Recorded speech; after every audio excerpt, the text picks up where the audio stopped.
Les doy la bienvenida a esta clase de herramientas de modelamiento UML. Mi nombre es Gabriel Flores Rosas y en la clase de hoy vamos a estudiar las áreas conceptuales de UML. Los principales conceptos relacionados con UML tienen que ver con los conceptos de la orientación a objeto, ya que es el objeto el componente básico de los modelos UML. El objeto se trata de un ente abstracto usado en programación que permite separar los diferentes componentes de un programa, simplificando así su elaboración, depuración y posteriores mejoras. Entonces podemos ver en el gráfico en pantalla el objeto, el cual está compuesto por el nombre de la clase, atributos y operaciones o métodos. Número 2. Los atributos son las características o cualidades del objeto y también se denominan propiedades. Número 3. Comportamiento son las acciones, aquello que el objeto sabe o puede hacer. El siguiente, número 4, tenemos los métodos, que son aquellas funciones que permite efectuar el objeto y que nos rinden algún tipo de servicio durante el transcurso del programa. Determinan a su vez cómo va a responder el objeto cuando recibe un mensaje. Número 5. Eventos son aquellas acciones mediante las cuales el objeto reconoce que se está interactuando con él. De esta forma, el objeto se activa y responde al evento según lo programado en su código. Número 6. Mensajes. Aunque los objetos se han de diferenciar claramente en una aplicación, estos se han de poder comunicar para poder trabajar en conjunto y construir así aplicaciones. Esto se hace posible a través de lo que se denomina paso de mensajes. Cuando un objeto quiere comunicarse con otro, lo que hace es enviarle un mensaje con los datos que desea transmitir. Y finalmente tenemos el número 7 con las clases. Las clases son agrupaciones de objetos que tienen atributos en común. Consta de una serie de métodos y datos que resumen las características de este objeto. Definir clases permite trabajar con código reutilizable, puesto que desde una clase se puede crear una instancia y así reutilizar el código escrito para este, sin tener que volver a escribir el código para la instancia. Los objetos que pertenecen a una clase se denominan instancias. Entonces podemos ver en el gráfico en pantalla y podemos apreciar la clase empleado que está en la parte superior de la imagen, que instanciada por la clase operario, que está un poco más abajo, y la clase gerente. Esto se debe a que tanto el operario como el gerente cumplen las características de un empleado, pero con funciones específicas. Ahora veamos, qué es la instancia con el número 8.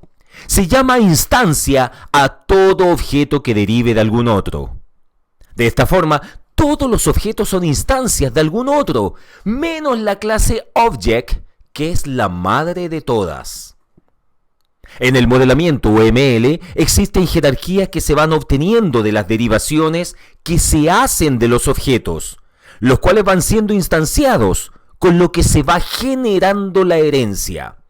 El mecanismo de la herencia permite definir nuevas clases a partir de clases existentes. Con el número 9 tenemos la herencia. La herencia es el mecanismo para compartir automáticamente métodos y datos entre clases, subclases y objetos. Permite crear nuevas clases introduciendo las variaciones con respecto a su clase padre. Y aquí es donde tenemos también la herencia simple y la herencia múltiple. Con el número 10, la herencia simple indica que una subclase puede heredar datos y métodos de una clase simple, así como añadir o sustraer ciertos comportamientos.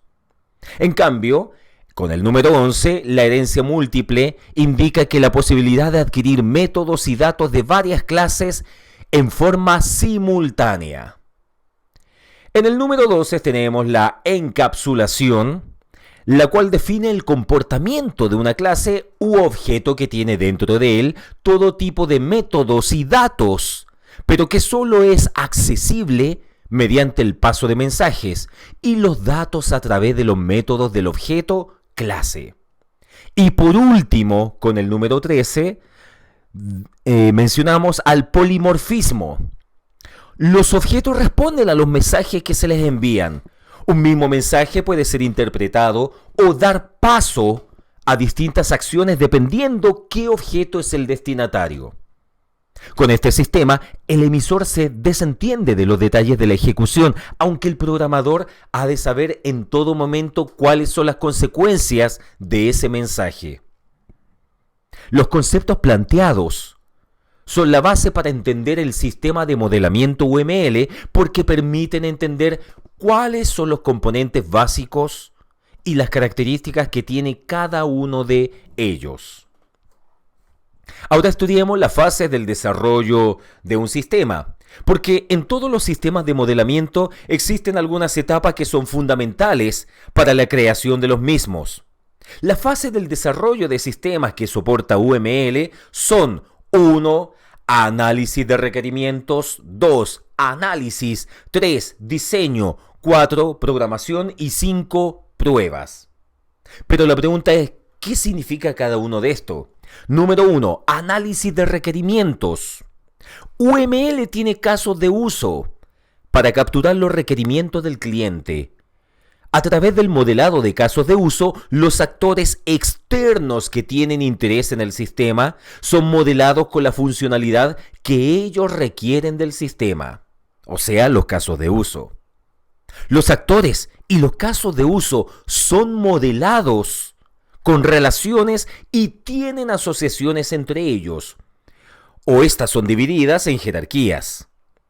Los actores y casos de uso son descritos en un diagrama use case.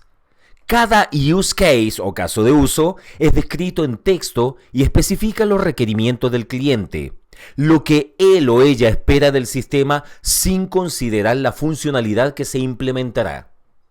Un análisis de requerimiento puede ser realizado también para procesos de negocios y no solamente para sistemas de software. Número 2. Análisis. La fase de análisis abarca las abstracciones primarias, o sea, clases y objetos, y mecanismos que están presentes en el dominio del problema. Las clases que se modelan son identificadas con sus relaciones y descritas en un diagrama de clases. Las colaboraciones entre las clases para ejecutar los casos de uso también se consideran en esta fase a través de los modelos dinámicos en UML. Es importante notar que solo se consideran clases que están en el dominio del problema, o sea, conceptos del mundo real. Y todavía no se consideran clases que definen detalles y soluciones en el sistema de software, tales como las clases para interfaces de usuario, las bases de datos, las comunicaciones, las concurrencias, etc. Número 3. Diseño. En la fase de diseño, el resultado del análisis es expandido a una solución técnica. Se agregan nuevas clases que proveen de la infraestructura técnica, interfaces de usuario, manejo de base de datos para almacenar objetos en una base de datos, comunicaciones con otros sistemas, etc. Las clases de dominio del problema del análisis son agregadas en esta fase. El diseño resulta en especificaciones detalladas para la fase de programación. Número 4. Programación. En esta fase, las clases del diseño son convertidas a código en un lenguaje de programación orientado a objetos. Cuando se crean los modelos de análisis y diseño en UML, lo más aconsejable es trasladar mentalmente esos modelos a código. Y por último, número 5, tenemos las pruebas. Normalmente un sistema es tratado en pruebas de unidades, pruebas de integración, pruebas de sistema, pruebas de aceptación, etc. Las pruebas de unidades se realizan a clases individuales o a un grupo de clases y son típicamente ejecutadas por el programador. Las pruebas de integración integran componentes y clases en orden para verificar que se ejecutan como se especificó. Las pruebas de sistema son para determinar cómo está funcionando el sistema en relación con sus partes y con las bases de datos relacionadas. Y las pruebas de aceptación son aquellas relacionadas con los usuarios, para ver qué tan aceptable es el sistema por quienes lo manejan. Muchas gracias.